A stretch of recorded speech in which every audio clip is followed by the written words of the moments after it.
Good morning. It is July 26, 2016, and we're in Vancouver, Canada at the World Congress on Computational Intelligence. This is Donald Wunsch. I'm the Mary Kay Finley, Missouri Distinguished Professor of Computer Engineering at Missouri University of Science and Technology, doing another installment in the IEEE Computational Intelligence Society History Committee interviews. And it is my pleasure to have with me David Fogel. So, David, please tell us your affiliation. Oh, well, I have several. So, okay. I've been president of Natural Selection Incorporated for, about 8 years. Co-founded with my dad back in 1993 when I was vice president, or whatever my title was, back when he was running the show. Sure. Right now my brother runs the show. I'm more of a part-time president. He's CEO of Natural Selection. I'm also CEO of Natural Selection Financial, which is a registered investment advisory business that works on evolutionary and other models for market predictions, stock market predictions. And I'm also co-founder and director of Effect Technologies, which markets EffectCheck.com, which is a sentiment analysis system that I helped develop. Who are your customers for the financial business? Well, generally right now they're individual investors. So prior I had a buyout from the IP that I had helped create, and I was a hedge fund manager of institutional and family office money, about $60 million under management. Currently working mainly with individual clients. Great. And I know that let's see, I think you're a Rosenblatt Medal Award winner? No, my dad was the original Rosenblatt Medal Award winner. Oh, okay, but you I do have a TFA, yeah. I did win a Technical Field Award. It was That's the one. It was the Kiyotomi Yasu Award back in 2004 as a young investigator. Okay, and you're also an IEEE Fellow, and would you mention a few of the other significant awards? Well, I was lucky enough to get the Kaj Astor Prize, the Mamdani Award in soft computing, back in Spain in 2009 or so. I have an honorary doctorate from University of Pretoria for the work that I did on Blondie 24 and Blondie 25 in checkers and chess. So those are some of the things. Okay, very good. Well, and so the purpose of this interview, of course, is for history of the field and posterity. And one of the questions where I know part of the answer already is about your early trajectory in the field. So to start with, do you remember your first paper that you ever published? I think it was probably 1986. I think it was a traveling salesman problem paper that my dad and I published at the Silomar conference on circuits and systems and other, whatever that title was back then. So there's a small conference paper where we were using evolutionary programming to try to address this traveling salesman problem, which still lives today in its various forms. As you told me yesterday, 25 million cities or whatever that you worked on. So yeah, ours was a little smaller than 25 million. Yeah, well, that's a neural net thing. That's how it goes. Yeah. So, well, that's great. Well, and so one of that answers another one of my questions. The first one in computational intelligence. So that was a computational intelligence approach to the field. Yeah. And tell us a little bit about your educational background. Okay, so bachelor's degree was in statistics, math and statistics at UC Santa Barbara. And that was 1985. Then I did a semester of graduate school at San Diego State and a semester out in University of Hawaii, Manoa in Honolulu. And then I came back to UCSD and I finished my master's and PhD in engineering, systems engineering at UCSD. So that was 92 when I finished my PhD. All right, systems engineering, way to go. I've got my first systems engineering PhD working in that field right now.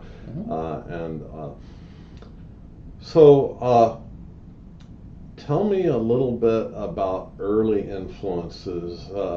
Can you remember when you first decided that you were going to go into science and engineering? And I'm sure you can remember who influenced you into that. Yeah, so it wasn't so much going into science and engineering. I in high school I was good at math, and so going into math subjects in college was understandable. Although I will say I found my undergraduate college first 2 years much more challenging than I expected. And I was fortunate to go take a psychology statistics class which I loved and got every point that they offered in the course correct, 180 out of 180. So after I got 180 out of 180 in that psych class with statistics, I said, okay, I got to go, this is my thing, I got to do this thing. So then I went, in Santa Barbara they have a very good statistics department, so in the math department I took all 13 courses, I should say all 12 math courses that they had in stats, and then I had them invent one extra for me, because I either had to take one extra or I had to take that 6th quarter of calculus, and I hadn't taken calculus in quite some time by the time I got back to that.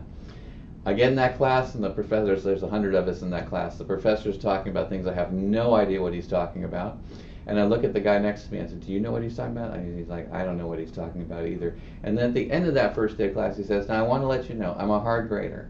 So 92 is an A, 85 is a B, and below that we're not going to talk about. And so I went to my advisor and I said, my friend, we need to do something different for me here because I don't think I'm going to graduate otherwise. So that was my undergrad. And then... it's important to know what you like and what you don't like, folks. The man's got to know his limitations, as Clint Eastwood said. So at that point I think, wow, this is going to be tough. But you try to find your way through, as all students do. And as I finished that degree, I was working part-time with my dad. My dad had his own company, Decision Science, which was his effort to commercialize evolutionary programming for about 17 years, from the mid-60s to about 1982, 83. And it was bought out by Titan Corporation, a company run by Gene Ray. And so my dad was working on more evolutionary programming things and had won a research contract on EP. So I went and helped him with that one day a week as I was finishing up my undergrad. And then as soon as I finished, I started working full-time with him. And we started exploring things together, and it just naturally grew as we worked together. So it wasn't really one thing about going into science or whatever. I was always enjoying astronomy and other parts of science, but it was sort of that catalyst where I was again at the right time, right place, right time, with the right opportunity. That, and that reminds me that one thing that goes beyond what we usually cover in these interviews, but much as in math, that most people can trace their lineage back to one of the two great founding mathematicians. In evolutionary computation, most people can trace their lineage back to one of the two great founders, and your father is one of the two. Yeah, I think that's fair. There's a few others who've branched out, and I know you've read my Evolutionary Computation Fossil Record book from many years ago, where I had the opportunity to republish a lot of early work that other people had done who aren't well known, and also get to talk with some of them too before they passed away, which I think was very important and great privilege for me. But so I've had a look at, but don't put me on an oral final exam now. But the Evolutionary Computation, the Fossil Record, right? Yep. Okay, so that we're and we've also mentioned another book, Blondie 24, and before the interview started, there was another one, How to Solve It, not the Polya book, but one with Zbyszek Mikulewicz and I wrote Mikulewicz, yeah. Okay, great. So those are 3 books that you can look for to help flesh out. There's a new book too, which I can't let you interview me and say, Jim Keller, Durang Liu, and I just published a new textbook, Fundamentals on Computational Intelligence. So that's just out by IEEE Wiley as we're speaking here today. So wonderful, great. Okay, so back to the fossil record. Yeah. Would you say a little bit about you have a whole book in your head, but just a few words for the interested reader can go find the book, but a few words for the... Well, I think the thing to say is that it's a little, as the development of evolutionary algorithms is a little bit unlike the development of fuzzy systems as far as I know it, just to contrast the two. We have Lotfi Zadeh and then a whole host of people who came after Zadeh. Right.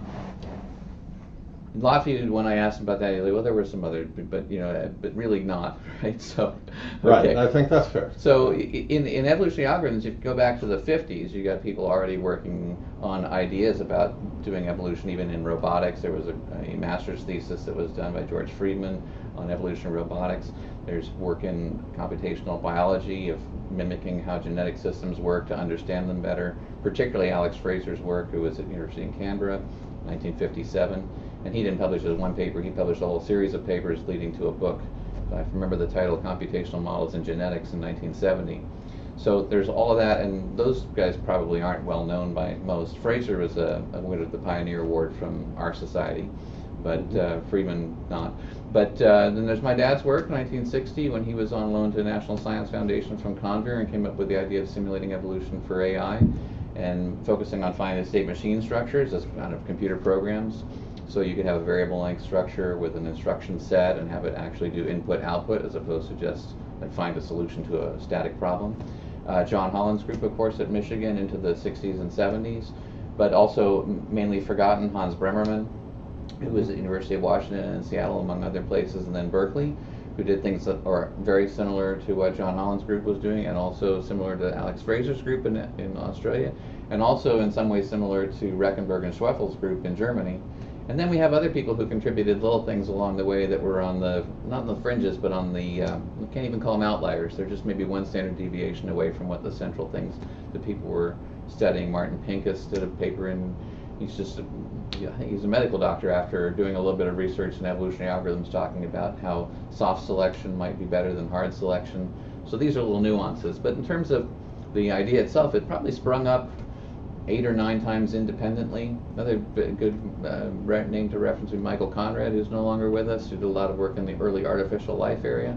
And my mentor, my dad, was Wirt Atmar, who's also no longer with us, unfortunately, at New Mexico State University, who published another extension of finite state machine evolution in 1970.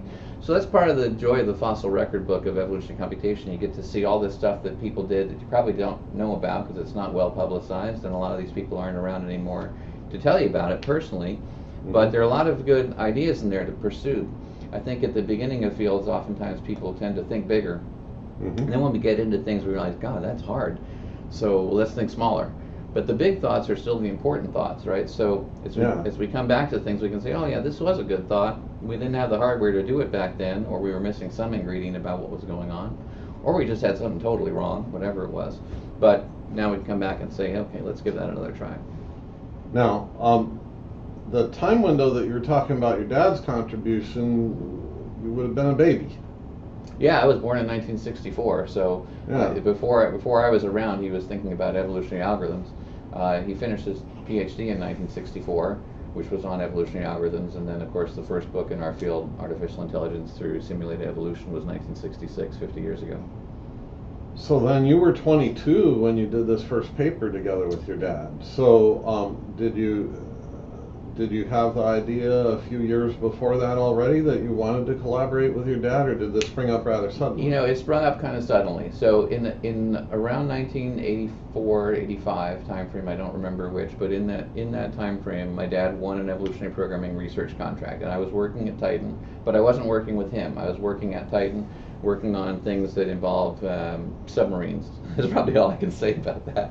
Anyway, There was a group of us, and we were a bunch of youngsters who were finishing up our undergraduate. There's like 5 of us, and we were all on that other project. And then my dad won this research contract, and he needed some programming help. And so it turned out that everybody in the company was busy doing something, and they regarded me as expendable on this other effort. So they had anti-nepotism laws, rules, I can't remember laws, but rules at the company, but they waived those and said, okay, David, you can go help your dad with this programming thing. So it just sort of happened, like, okay, let's go do this. Wow. And then we got done with it and started publishing, and then, of course, we realized that other people were starting to publish in genetic algorithms, and then later on in evolution strategies over in Germany. So it was, very good opportunity to start publishing in this area when it was very fresh to other people academically. And I think Gary's a younger brother, right? He is 4 years younger, yeah. Okay, so when did your little brother get into the mix? So Gary had finished his PhD at UCLA in biology in 1998, as I recall, and he came and started working with us at Natural Selection, and now, it was very easy for him to start looking at all the bio applications of evolutionary algorithms and neural nets and other things, since he knows all the background that I don't know about biology. So we did do some computational drug design before he got there. It was a project that I helped lead for Agaron, which was later a project that's owned by Pfizer. I think it was used with 1,500 computational chemists around the world to help in their drug discovery program, this protein ligand docking program using evolution. But once Gary came along on that, that's really more of his bailiwick, so we let him take care of all those things. Cool. And so your little brother's gotten some recognition in the field too. He has. He see him around. He's on AdCom, and he's been vice president of many of the different conferences and things like that for the society. Written a couple books, and he's editor-in-chief of the Biosystems Journal from Elsevier. So good. Yeah. Wow. So that's great to have some shared activity all in the family. So are there any other major early influences and mentors as your career developed? Well, I mentioned Wirt Amwar, but I didn't mention him enough. So Wirt was a character. Okay, so he was a double major PhD in biology and engineering at New Mexico State. And as he would tell me, the biology people didn't know whether what he was doing with the simulated evolution thing was really biology, and the engineering people didn't really know if it was engineering. But they both passed him anyway. And do you know when he graduated? Because that's where my dad graduated. 1976 was his doctoral dissertation. Interesting. In both biology and It's a DSC degree, so it's from both departments. Do you know which engineering department? I don't know, but electrical probably though. Wow, same as my dad. Probably electrical. Wow, cool. So he's no longer around. Unfortunately, he passed away heart attack several years ago now, 8 years ago. I wish I'd met the guy, man. So he was a walking oracle, right? Uh-huh. Anytime you wanted to know something about anything about science, whether it was biology or astronomy or engineering or math or whatever it was, you just had to put a quarter in the oracle, and then the oracle would tell you for 45 minutes. Now you'd ask him a simple question, and he would tell you, no, it's not quite so simple. Here's the answer, right? And you have to be willing to listen for the answer. But it was absolutely awesome to have somebody who was interested in evolutionary algorithms like that. He had gone on a trip to Greenland when he was a youngster, and he could only take one book with him.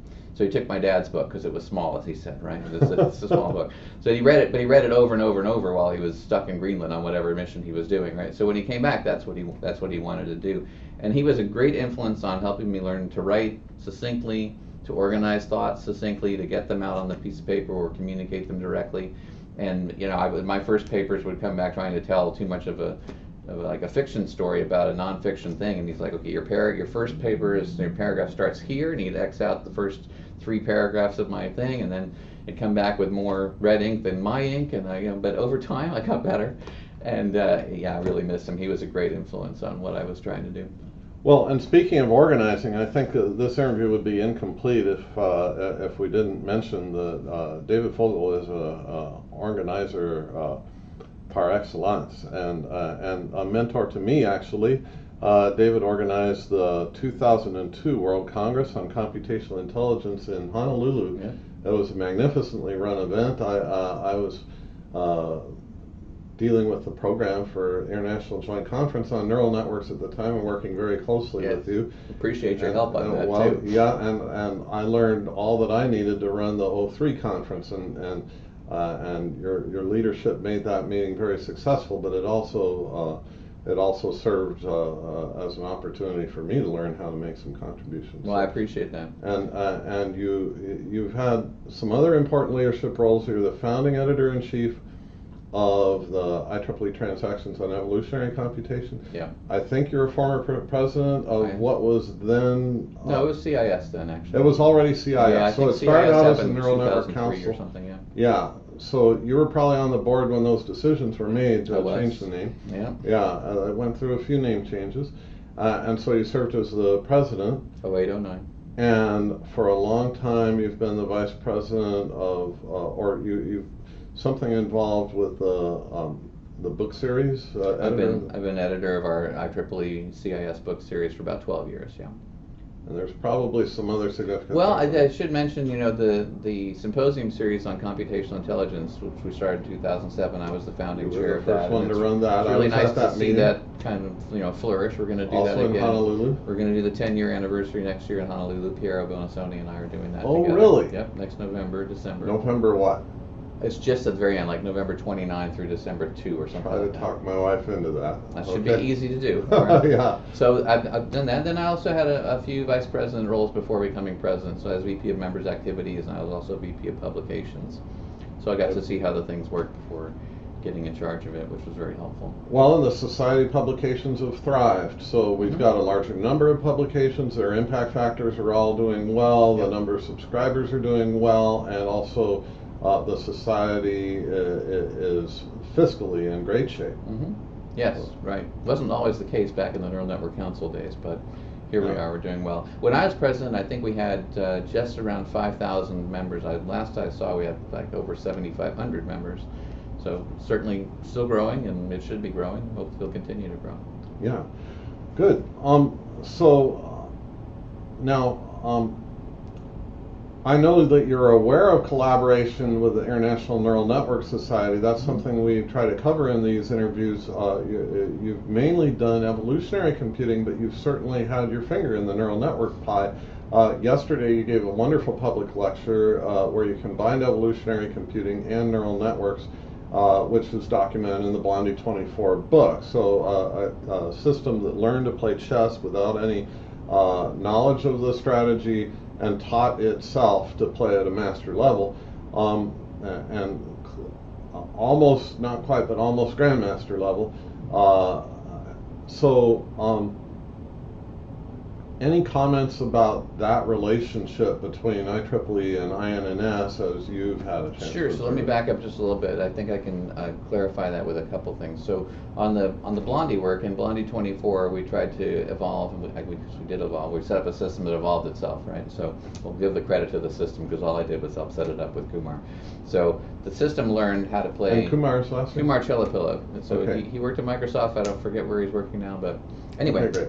Back in the day. So the algorithms that we did there were co-evolutionary algorithms, so it was competing one solution against another without any specific objective function other than how many points do you get for winning or losing, and using evolution to construct and evolve neural networks to do that. In the checkers work, we got to the expert level, which is just below master, and then we extended it to chess, where we got into the grandmaster level. But as I mentioned last night, I can't really say that we have a grandmaster program, because as I understand it, you have to beat a grandmaster in a sanctioned tournament to say that. And that was supported by Paul Werbos' program at the National Science Foundation. Actually, it's supported by the SBIR program out of the NSF. But I did have many good conversations with Paul Werbos about using convolution nets and then extending them into what I would have to call deep learning nets back then, to give it a name, because we had 5 layers in our neural nets. Was quite a lot for the year 1999 to 2006 or something like that.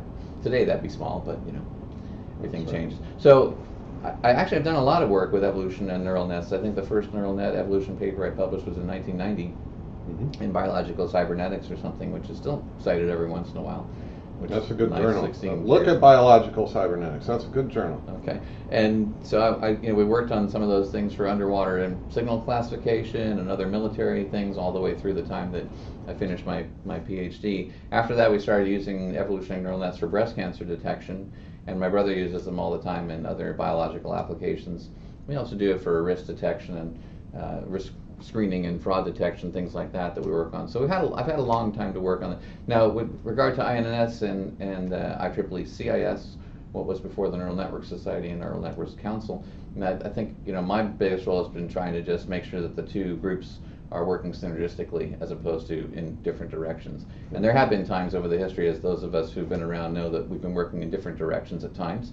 And it's nice to see that we continue to work synergistically.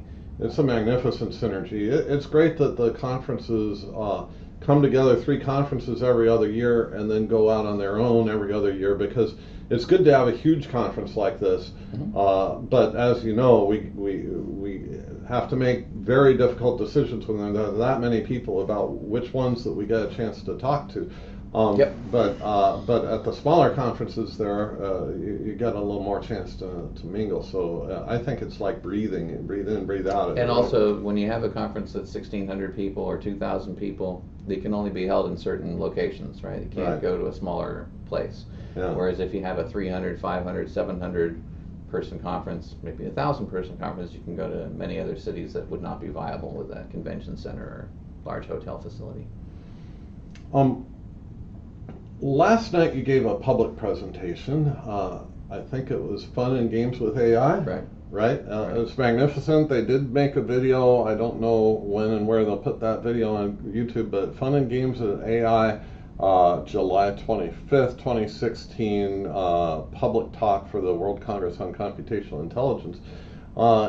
In that, you had some comments about the at least near-term future of computational intelligence that were designed to rebut some of the hype that has gone out around the field. So if you just give a thumbnail sketch of some of the comments that you made, they were during the Q&A session, the first question that you answered.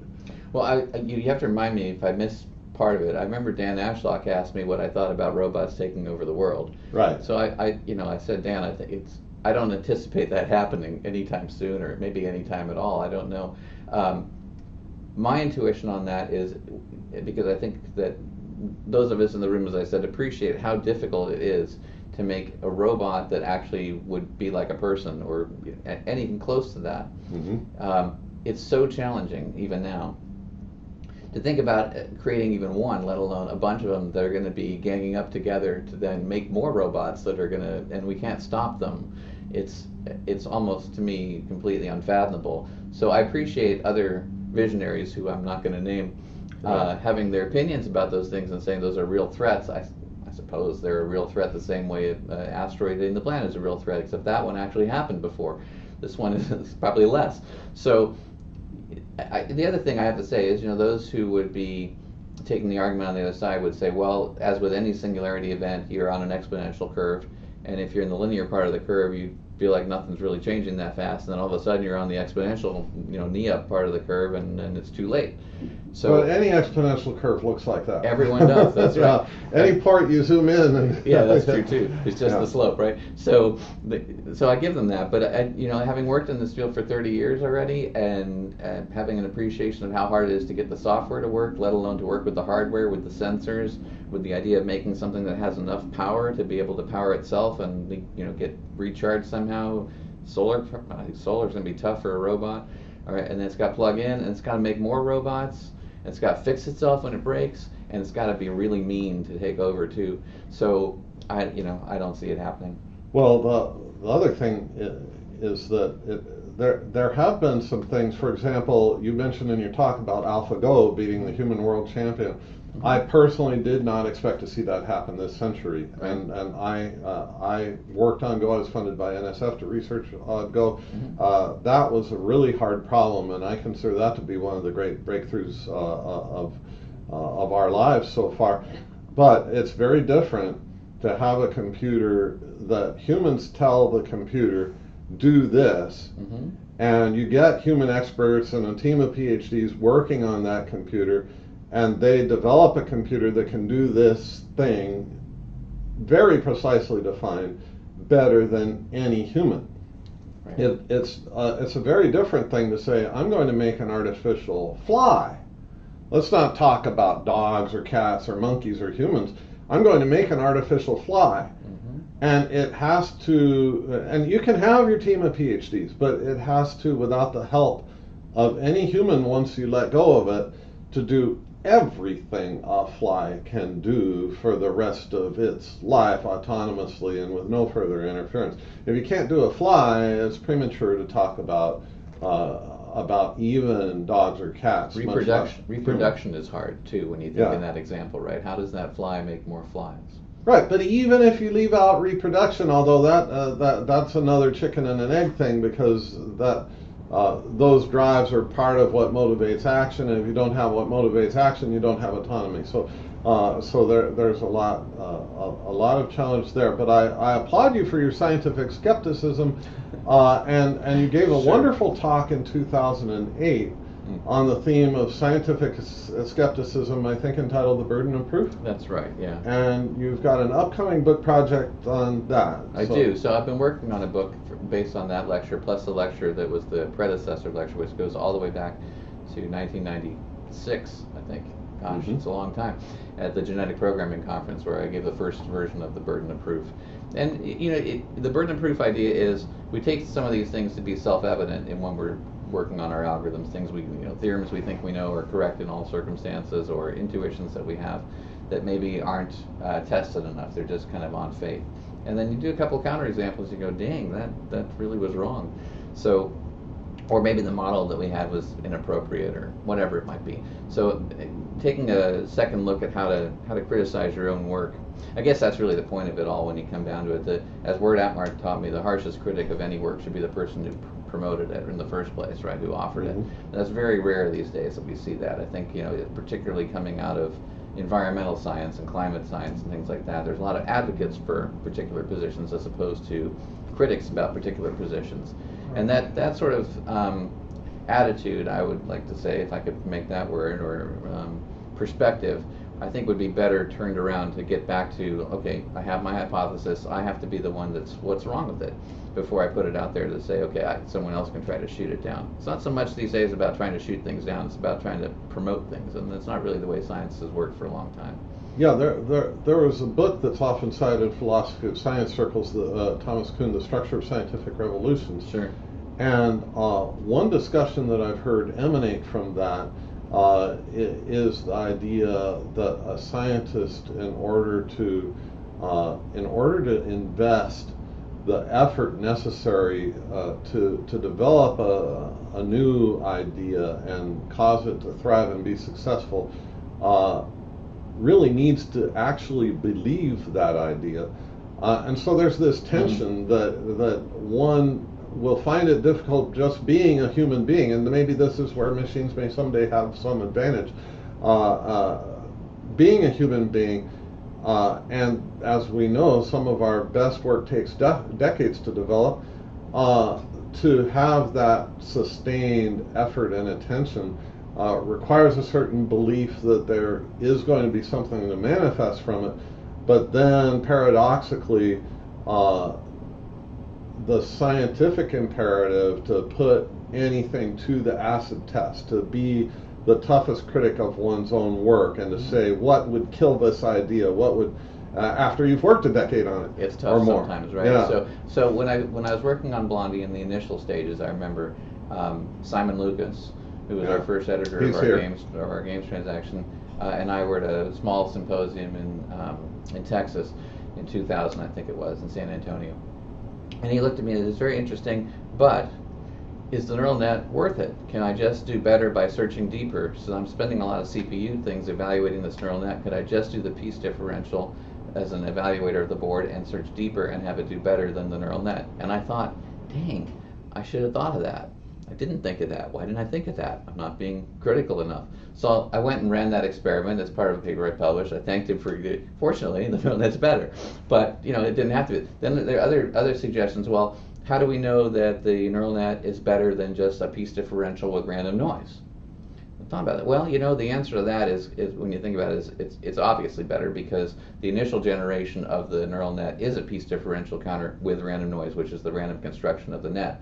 And we can play different generations along the way and say that it beat the generations way before it, and if it is, then it's better.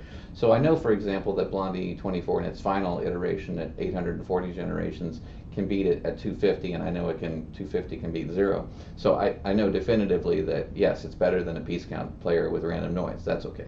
But the thing is, you got to try to think of those things yourself as you're immersed in the joy and the happiness of, hey, I discovered something. Well, yes. However, you got to look in the mirror and say, what's wrong with what this picture's looking like. There's Lakatos wrote a book called Proofs and Refutations. Okay. That talks about that process in the field of mathematics. He was inspired by Hegel, mm-hmm. and so Hegel, thesis, antithesis, synthesis. So I think it may be the case that one really does have to have colleagues, because when you invest, these massive number of hours and blood, sweat, and tears over weeks that turn into months, that turn into years, that turn into decades, it is very hard to step away from it and say, what might be the fatal weakness? What might be the thing that could kill the idea before you even began that process? And it's good maybe that one doesn't think of that idea that kills it before you begin, because otherwise you might not start anything. Well, that's true. I guess that there's that's the value of peer review, and that's the value of having your ears open to the peer review and being open to the criticism, which I find a little lacking sometimes. But Right, and so your greatest detractors may actually be your best friends in the long haul. We're talking a long game. We're not talking about what's going to happen in your next grant review cycle. We're talking about what will happen for posterity. Right. So, agreed. Yep. Well, speaking of posterity, in computational intelligence, are there any things that you would identify as recent or upcoming breakthroughs in this field? Things that you think are ripe to happen, that type of thing. Well, to me, those everybody has their own things that they're interested in. For me, it's the combination of what we do in software with hardware. So when we start talking about external, like robots, let's say, that can go interact with the environment around them, and start heading towards that problem we were talking about before, that I don't think we're going to get there. But having robots that are actually useful, right, and interact with people, and then hopefully interact with them in an emotionally satisfying way. That's part of what I was working on with effectcheck.com, where we can look at sentiment analysis and try to get at what emotions are people going to feel when they read something or hear something. If we can get that part into a robot, as well as the cognitive AI part, the CI part, then I think we're going to have much better relationships with those robots when they start to work with us eventually. I remember Jim Keller gave a talk, I think at Wiki in 2002 even, where you're comparing a robot from Lost in Space or something like that to C-3PO, or maybe C-3PO and R2-D2. Which one do you connect with better? And the answer is 3PO, even though R2-D2 might be quote-unquote smarter or act smarter. 3PO at least interacts with you, kind of has an emotional quality to him, to like him or not, but at least he has that, where R2-D2 is just a bunch of whines that come out of a little box, right? Right. Okay, so you have to evaluate R2-D2 based on the behaviors you see, not on what it's communicating to you. So when we think about trying to generate that bond between a person and a thing, right, that emotional component I think is going to be extremely important, and not too many people have looked at that yet. So that's what I'm hoping to look more into in the future. Good. Let's see. So, what advice do you have for people who are newly considering getting into this field? And this is a history interview, so I'm not so much talking about getting into this field now, but getting into this field anytime, presuming that this field's going to be around for a while. Well, let's hope it is. So I guess advice I always give along those lines for anything is find something you like to do. If it's playing piano, if it's computational intelligence, if it's tennis, if it's whatever, right? Find something you like to do, because if you're going to do a lot of it, you're going to want to be motivated to continue to do a lot of it, as opposed to consider it to be drudgery, right? Find someone else who likes doing it, who's better at it than you are, or who knows more than you do, has been around more, another good, a mentor in some form, who's willing to share his or her experience and advice with you. Be open to hearing that advice and practicing it, or putting it into practice. Oh, that's really important. You have to be willing to do that. So those are general things. Then find out for yourself who's done what. In our field, you got to do that. Who's done what before, so that we don't see another paper on a neural net doing a truck backer upper with fuzzy control, or whatever. I mean, that's been done. Okay. Yeah. So yes, you might still get a conference paper somewhere out of that, but let's try to aim higher, because the aiming low part doesn't really help you or help anybody else. You got to aim high enough that it makes a difference. Right. Yeah. There's sort of a spectrum from low hanging fruit to medium hanging fruit to high hanging fruit, but the low hanging fruit still has to be good to eat. Exactly. Don't pick it up off the ground after it's already fallen from the tree. Actually, you have to go pick it up, right? Yeah. Or at least not after it's rotten and bugs have been. Exactly. Yeah. Okay. But mentors can help you pick that problem correctly. So that's part of being a good mentor. Having someone who can guide you as to what problems are worth trying to solve. But I think people should try to reflect: are they having the imaginative, creative experience as they're doing computational intelligence, for example? Are they thinking of things easily that are interesting problems that they can't wait to go explore? Because I can tell you that's how it was for me from 1985 through today, but especially 1985 through, I'd say, the last first 20 years of doing things. There were so many things to try. Self-adaptation. How are we going to have the parameters evolve their own control parameters? Yes, who's done this before? Some people have done that before. What happened? How can we make that better? How does it change based upon what problem? No free lunch theorem comes along. How does that affect everything? Then we've got different synergies between neural nets and evolution, and fuzzy systems and evolution, and fuzzy things and neural. How can we put those things together? Then virtual reality came part of the Neural Network Council for a while. Then it went away. Now it's coming back.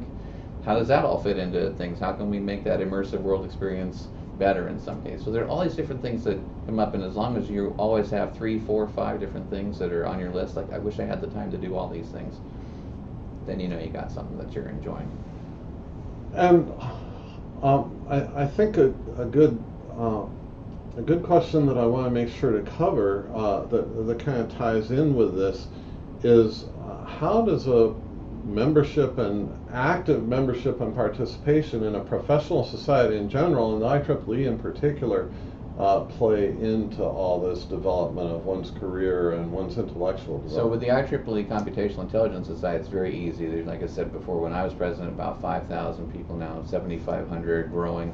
You're part of a growing community at that point, which allows you to have much easier access to talk with people, particularly at conferences like this, where we've got 1,600 or more people at the World Congress on Computational Intelligence here in Vancouver this year, and each of the different segments with evolution, computation, fuzzy, and neural, when they go off each year separately, we get to talk within that community more. But then we also have technical activities committees within the society. I forget how many, but let's say maybe there are 30 of them, a lot of them, and they focus on specific things, games or whatever it might be, education, whatever your interest might be within the broad field. You can find other like-minded people interested in that area immediately to go collaborate with them, and then have objectives which you can then go advance and report back to the society so that that can promulgate out to all the other members faster. You also get direct access to all the technical literature that we publish. So there's the 3 main transactions, the neural net learning systems, one the fuzzy system, evolution and computation. Also ones that we co-sponsor, for example, our games transactions and the new cognitive development systems transactions. And then there's other things like our computational intelligence magazine, which allow people to have an easier entry into some of these technical fields. So there's a lot of information that you can get very quickly that way, that's delivered to you instead of you having to go look for it. And it's free at that point as part of your membership. And then also you get the opportunity to interact with all the people here who are your scientific and professional colleagues. And not only that, but particularly for a young person, it's a great ticket to entry to be working close with some of these prospective mentors, some of the giants in the field, because all of this activity that the society puts on, and it's an enormous amount of work. So a young scientist who's willing to pick up their share of that work, and they can often trade time for other advantages that their more senior colleagues have, because as our responsibilities go up, our time to devote to one activity goes down with a number of things dividing, competing for attention. So a young person getting into the field can really pour some time into something that adds a tremendous amount of value, and will get themselves onto the radar of a mentor who they would very much like to work with. And I think that's really critical. Again, when I was doing my PhD, Tony Sebald at UCSD was my advisor, and he was great, mainly because he let me do whatever I wanted to do, and I had a lot of good things that I wanted to do. I didn't have to do what he wanted to do, but he was very interested in what I wanted to do and could still guide me in what I wanted to do. So he was hands off, but hands-on when he needed to be to help me. When you go to a conference like this, as a graduate student or as an undergraduate student, you can hear who's doing what. And do I like working, can I imagine working with that person, or working for that person as part of my PhD work? So you know, instead of just walking into a department, okay, you're assigned to so-and-so, you have a leg up to say, I want to work with that person. Yeah. And I think that's really critical to the success or failure that you might have as a graduate student. Great. Well, so basically, I think those are the questions I can think of. Do you have any other thoughts that There's always part 2, Don. Yeah. You can do it again, that's fine. Yeah, there'll be more. Great. Well, you've done some remarkable things so far, and you're still going strong. You're one of the great contributors to the field, and of course you've built on your father's legacy quite admirably. He's I'm sure very pleased looking down and seeing what is developing. And so thank you so much for this interview. It's been a pleasure. Yeah. As it always is.